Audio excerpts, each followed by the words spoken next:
Hey folks, this is Fernando doing a video for more survivalists. I was thinking about doing a video regarding some of the things I've noticed regarding the earthquake in Nepal, some of the lessons learned based on that.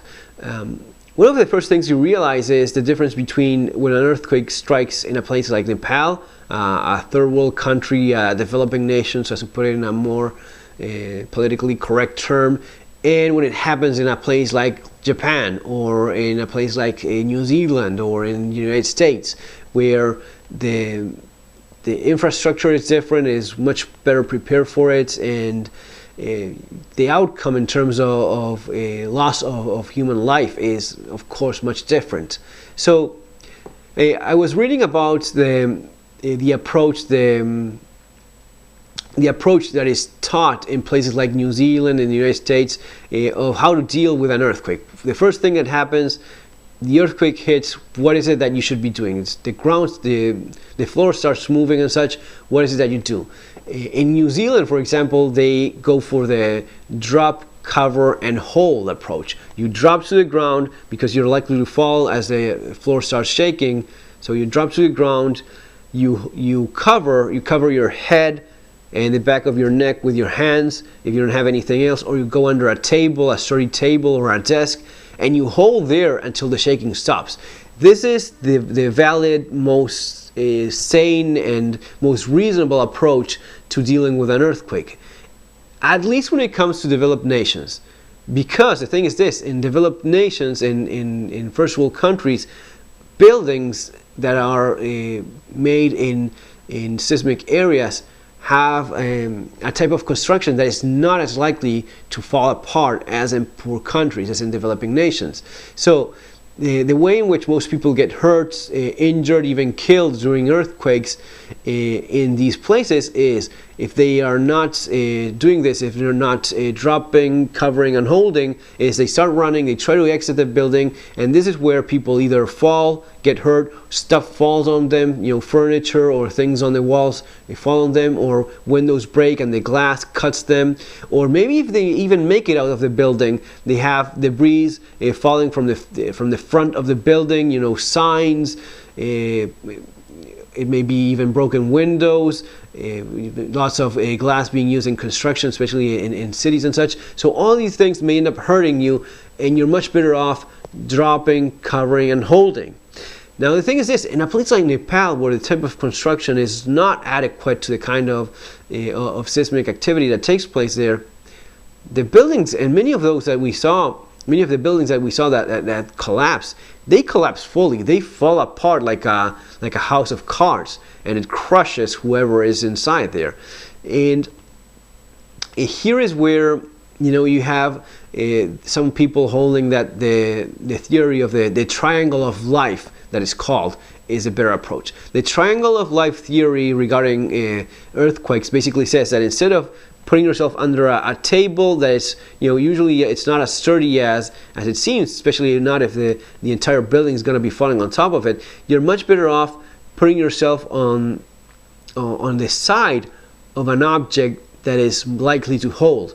Is going to the ground, kneeling, and putting yourself on the side of a sofa, a sturdy sofa, or a very solid desk, or maybe even a fridge. These objects that are very strong are not likely to be compressed by the collapsing structure. You may find a pocket of air caught there in between the collapsed structure and whatever object you're being next to. That's why it's called a triangle of life, because as the floor on top of you collapses, you're supposed to have shelter there. Now the thing is this, that's not good advice for first world countries, for developed nations. Now, on the other hand, in a case like this, it really depends also on the kind of structure that you have, because based on what I was seeing in Nepal, the kind of structure they have is basically a wooden frame or wooden beams with a layer of bricks on top, or mud even on top. And it was a pretty thick layer of bricks and mud or dirt, depending on in some of the villages. this falls, it completely crumbles and collapses on top of you. You really have almost no chance of making it out of there alive, and that's pretty much what we're seeing.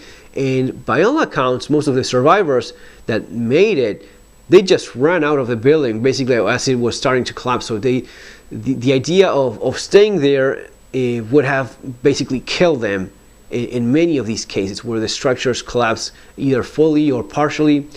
Being caught there was pretty much ending up dead. So in that case, running out of there, that doesn't mean that you may not be hurt by something else that's falling or collapsing, but by all accounts, many of the survivors made it out of the building just as it was starting to collapse.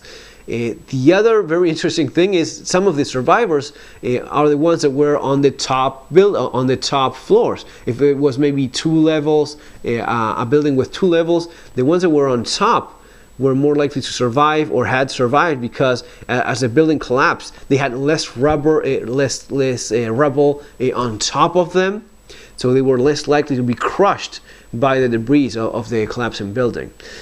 One more interesting thing that I noticed is this thing about, most of the damage took place in Kathmandu, right? And this is where people lost their homes. They had nothing else. They lost their houses, and they end up living in tents. Now, lots of folks would have said, yeah, now is when the golden horde starts, and these folks that lost everything from the evil city start going to the country and inviting the poor, innocent little villages. Now, the interesting thing is this: many of the little villages or smaller towns were wiped out completely. I mean, they were destroyed, fully destroyed. So, first of all, there's really nothing for the refugees to go for in terms of many of these smaller towns. And on the other hand, many of these smaller towns are far worse off than the people in the main city in Kathmandu. So this goes against this common belief of disasters always happening in cities and refugees just pouring out of there, attacking poor villagers. In fact, there were accounts of some of the villagers saying that they've lost everything.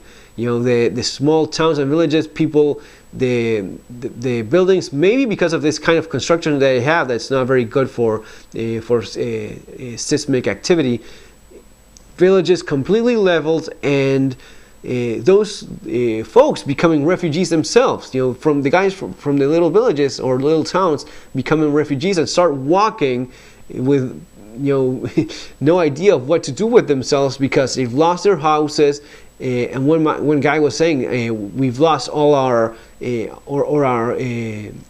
grains or all our seeds, our crops, and we have no money. So they basically have nothing either, and they are pretty much in the same situation, or in fact worse than the guys in Kathmandu. Because, as I've explained many times before, when a disaster happens, efforts are usually focused where they do the most good. Basically, if you have a crew of 10 folks that can save 100 lives an hour during a disaster, you're going to be using them for that rather than having them somewhere else in a smaller village or a small town where they're maybe going to be saving one guy an hour after actually getting there. So this is what ended up happening. The rescue efforts, especially, and this is like very common in poor countries, the rescue efforts are just focused on the main city, while the rest are pretty much left to fend for themselves.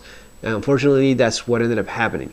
You realize how important it is during these things, how important it is, the EDC that we always talk about. The EDC, the stuff that you end up having in your pockets, as the building falls on top of you. If you have your flashlight, that's a flashlight that you're going to be having for 4 or 5 days as you're buried alive waiting for someone to rescue you. Anything else that you have on you, on your pockets, or you're wearing and such, that's what all you have to deal with a disaster. Interesting as well how important EDC actually is. Or if you were not buried alive, but you were away doing something else, but your house was completely destroyed along with your car. Again, what's on you? And if you have an everyday carry bag, luckily enough, that's all you have left to work with. And finally, how important it is to actually have a bug out plan. You know, the stuff of my second book, Bugging Out and Relocating, which the book link is there below, how important it is to have a place to go and a strategy to get there. All right, if you don't have those two, you're pretty much a refugee with nowhere to go. It's much better to have, and it was clear in this case, also in the volcano eruption in Chile, people having to evacuate in many cases. You need to have somewhere to go, family, friend, relative, or somewhere that you know you have safety at least for some period of time, and an idea of how to get there. A plan, an actual bug out plan, clearly important in these type of disasters. Folks, that's going to be all for now. If you haven't subscribed already, I suggest doing so. Share the video if you did like it. Take care, and as always, see you on our next video. My next video is going to be actually about 12 things you'd rather have during a disaster. I recommend you watch that as well. Guys, that's going to be all for now. Take care.